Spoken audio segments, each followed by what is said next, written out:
അസ്സലാമു അലൈക്കും വറഹ്മത്തുള്ളാഹി തആല വബറകാതുഹു.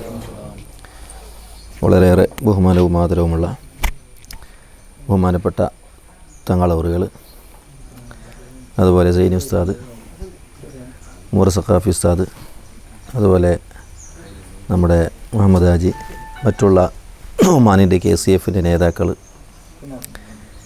പ്രവർത്തകന്മാരെ, നാട്ടുകാരെ, അല്ലാഹു സുബ്ഹാനഹു വ തആല ഈ ഒരു പരിപാടി നമ്മളിൽ നിന്ന് കബൂൽ ചെയ്യുമാറാവട്ടെ. വളരെ സന്തോഷത്തിൻ്റെ ഒരു വേളയിലാണ് നാം ഒരുമിച്ച് കൂടിയിട്ടുള്ളത്. KCF ഒമാൻ്റെ വകയായി അബ്ദുൽ ലത്തീഫ് എന്ന് പറയുന്ന ഒരു സഹോദരൻ അദ്ദേഹത്തിന് വേണ്ടി ഉണ്ടാക്കി കൊടുത്ത ഒരു വീടിൻ്റെ ഉദ്ഘാടന ചടങ്ങിലാണ് നാം ഒരുമിച്ച് കൂടിയിട്ടുള്ളത്. KCF എന്ന് പറയുന്ന മഹത്തായ ഒരു സംഘടന അൽഹംദുലില്ലാഹ് നാട്ടിൽ ഇതുപോലെയുള്ള ഒരുപാട് പാവങ്ങൾക്ക്, സാധുക്കൾക്ക് ഒരുപാട് സേവനങ്ങൾ ചെയ്തുകൊണ്ടിരിക്കുകയാണ്. കേവലം വീട് നിർമ്മാണം മാത്രമല്ല, ഒരുപാട് കാര്യങ്ങളിൽ പാവപ്പെട്ടവരെ സഹായിക്കുന്നതിൽ KCF വളരെ മുൻപന്തിയിലാണുള്ളത്. അല്ലെങ്കിൽ തന്നെ നേരത്തെ സൈനി ഉസ്താദ് പറഞ്ഞതുപോലെ പൊതുവെ ഗൾഫിലേക്ക് പോയ ആളുകൾ നാട്ടിലെ എല്ലാ കാര്യങ്ങൾക്കും, പള്ളിയുടെ കാര്യമായാലും മദ്രസയുടെ കാര്യം വന്നാലും, അതുപോലെ പെൺകുട്ടികളെ കല്യാണത്തിൻ്റെ കാര്യം വന്നാലും, ഏത് കാര്യത്തിനും ഗൾഫിൽ പ്രവർത്തിക്കുന്ന, ജോലി ചെയ്യുന്ന ആളുകൾ നല്ല സഹായങ്ങൾ, സഹകരണങ്ങൾ ചെയ്തുകൊണ്ടിരിക്കുന്നു എന്നത് നമുക്കറിയാം. ഇവിടെ നടക്കുന്ന സ്ഥാപനങ്ങളായാലും പള്ളി മദ്രസകളായാലും അതിൻ്റെ വിജയത്തിൻ്റെ വലിയ ശതമാനമുള്ളത് ഗൾഫിലെ പ്രവർത്തകന്മാർക്കാണ്. സ്ഥാപനത്തിൻ്റെ കാര്യം പിന്നെ പ്രത്യേകിച്ച് പറയേണ്ടതില്ലല്ലോ.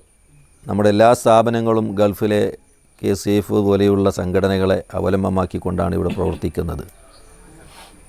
അതുകൊണ്ട് അല്ലാഹു സുബ്ഹാനഹു വ തആല ഈ സേവനങ്ങളെല്ലാം കബൂൽ ചെയ്യുമാറാവട്ടെ.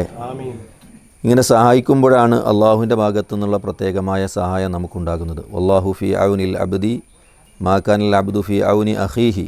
നബി സല്ലല്ലാഹു അലൈഹി വസല്ലം തങ്ങൾ പറഞ്ഞു, ഒരു മനുഷ്യൻ മറ്റൊരു മനുഷ്യനെ സഹായിക്കുമ്പോൾ ആ സഹായിച്ച മനുഷ്യനിക്ക് അള്ളാഹുവിൻ്റെ സഹായം കിട്ടുമെന്ന് അള്ളാഹുവിൻ്റെ റസൂൽ നമ്മെ പഠിപ്പിച്ചതാണ്. മാത്രമല്ല ഒരു ഹദീസിൽ കാണാം, അൽ അഫ്ദലുൽ അമാലി, അമലുകളുടെ കൂട്ടത്തിൽ ഏറ്റവും മഹത്വമുള്ള ശ്രേഷ്ഠമായൊരു അമൽ എന്താണെന്ന് ചോദിച്ചപ്പോൾ നബി സല്ലല്ലാഹു അലൈഹി വസല്ലം തങ്ങൾ പറഞ്ഞു, ഇദ്ഖാലു സുറൂരി ഫി ഖൽബി മുഅ്മിൻ, ഒരു മുഅ്മിൻ്റെ ഖൽബിൽ സന്തോഷം ഉണ്ടാക്കി കൊടുക്കുക. ഒരു മുസ്ലിമിനെ സന്തോഷിപ്പിക്കുക എന്നത് അള്ളാഹു ഇഷ്ടപ്പെടുന്ന വലിയൊരു അമലാണ്. മുഅ്മിനെ ബേജാറാക്കുകയല്ല വേണ്ടത്. ഒരു മുസ്ലിമിനെ ബേജാറ് ആരെയും ആക്കരുത്. മുസ്ലിമായാലും അമുസ്ലിമായാലും ഒരാളെയും വേദനിപ്പിക്കാനോ മനസ്സ് നമ്പലമാക്കാനോ പരിശുദ്ധമായ ഇസ്ലാം പഠിപ്പിക്കുന്നില്ല. അതൊരു വാക്കുകൊണ്ടായാലും പ്രവൃത്തി കൊണ്ടായാലും എഴുത്തുകൊണ്ടായാലും ഒരു മുഅ്മിനെയും ഒരാളെയും മുസ്ലിമായാലും അമുസ്ലിമായാലും ആരെയും വേദനിപ്പിക്കരുത് എന്നാണ് പരിശുദ്ധമായ ഇസ്ലാം പഠിപ്പിച്ചിട്ടുള്ളത്. എന്നാൽ അള്ളാഹുവിന് ഏറ്റവും ഇഷ്ടപ്പെട്ട, ഏറ്റവും ശ്രേഷ്ഠമായൊരു അമലായി അള്ളാഹുവിൻ്റെ റസൂൽ നമ്മെ പഠിപ്പിച്ചു, ഒരു മുസ്ലിമിൻ്റെ ഖൽബിൽ സന്തോഷമുണ്ടാക്കി കൊടുക്കുന്നത് അള്ളാഹു ഏറ്റവും ഇഷ്ടപ്പെടുന്ന അമലാണ്, വലിയ പ്രതിഫലം കിട്ടുന്ന ഒരു സൽക്കർമ്മമാണ് എന്ന്. ഇപ്പോൾ ഒരു പാവപ്പെട്ട ഒരു കുടുംബത്തിന് വീടുണ്ടാക്കാൻ നമുക്കറിയാം. ഇന്നൊരു വീടുണ്ടാക്കാനും ചെറിയൊരു വീടുണ്ടാക്കാനും ഒരുപാട് പൈസ വേണ്ടി വരും. ചെറിയൊരു പണി, ഒരു നമ്മളൊക്കെ 50,000 ഉറുപ്പികൻ്റെ ലക്ഷമിട്ടുകൊണ്ട് ചെറിയ പണി തുടങ്ങിയാലും അത് ചിലപ്പോൾ 5 ലക്ഷത്തിലേക്കായിട്ട് പോയെത്തുക. നമ്മൾ വിചാരിച്ച പണമൊന്നും ഇപ്പോൾ തികയുന്നില്ല. ഇപ്പോൾ തന്നെ കല്ലിന് നമുക്കറിയാം, ഇന്ന് ഒരു കല്ലിൻ്റെ വില 60 രൂപയാണ് ഇന്നിപ്പോൾ കേൾക്കാൻ സാധിച്ചിട്ടുള്ളത്. അപ്പോൾ ഒരു സാധുക്കൾക്ക് വീട് ഉണ്ടാക്കാൻ എന്ന് പറയുന്നത് ഇന്ന് വലിയ പ്രയാസമുള്ളൊരു കാര്യമാണ്. അങ്ങനെ ഇരിക്കുമ്പോഴാണ് ഒമാൻ കമ്മിറ്റി ഒരു പാവപ്പെട്ട കുടുംബത്തിന് ഇതുപോലെ ഒരു നല്ലൊരു സുന്ദരമായ വീടുണ്ടാക്കി കൊടുത്തിട്ടുള്ളത്. അല്ലാഹു തആല ഇതിന് അർഹമായ പ്രതിഫലം നൽകുമാറാവട്ടെ.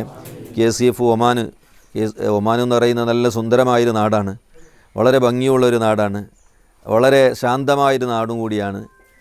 മാത്രമല്ല അവിടുത്തെ പ്രവർത്തകന്മാർ ഒരു നല്ല സ്വഭാവത്തിൻ്റെയും നല്ലൊരു പെരുമാറ്റത്തിൻ്റെയും, ഇവിടുന്ന് ആര് പോയാലും നല്ല സന്തോഷത്തോടു കൂടി സ്വീകരിക്കുന്ന പ്രവർത്തകന്മാരാണ് ഒമാനിലുള്ളത്. അതിന് മുമ്പന്തിയിൽ പ്രവർത്തിക്കുന്ന നമ്മുടെ പ്രിയപ്പെട്ട ഇക്ബാൽ ഭായി, അതുപോലെ തന്നെ കുറേ നേതാക്കൾ ഒമാൻ്റെ ഇവിടെ കാണുന്നില്ല, അത് നാട്ടിലുണ്ടാകില്ല എന്ന് വിചാരിക്കുന്നു. നമ്മൾ ആരിഫാക്ക, അതുപോലെ തന്നെ അയ്യൂബാക്ക കോടി, അങ്ങനെ തുടങ്ങിയുള്ള നേതാക്കൾ ഇവിടെ എത്തിയിട്ടില്ല. ചിലപ്പോൾ അവർ ഗൾഫിലായിരിക്കും. അതുപോലെ തന്നെ സുള്ളിയത്തെ, എൻ്റെ പേരെന്താ, സ്വാദിഖ്, അങ്ങനെയുള്ള കുറേ നേതാക്കൾ ഇനിയും ഉണ്ട്.